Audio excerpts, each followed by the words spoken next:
Noté, bien sûr, na salut vraiment ma bien, n'est à communiquer, à transmettre un message et les aidants Ndeko, Pierrot, Nazan de Konayo, Nazan Pasteur, Nazan Mwanangoka.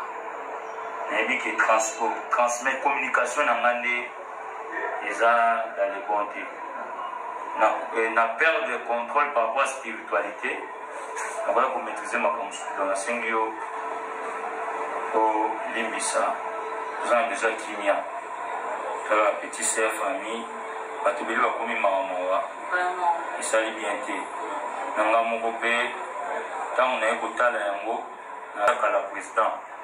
Ils ont des la communication de Nezalaka. Mais dit que Nazawana, Subito Kutana, Namonayo, bien sûr, dépend de Ganayo.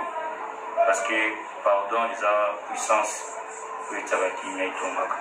Merci vraiment d'avance. Et dans l'internaute, nous sommes chroniqueurs, journalistes, comédiens.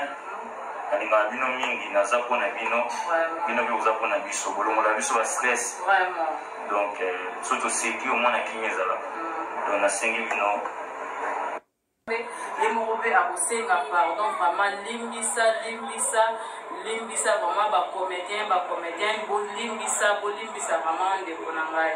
Grand frère, vous en êtes au Mbote na bino nyoso de Konangai base bien mibali, na dit que na lésé beaucoup de personnes.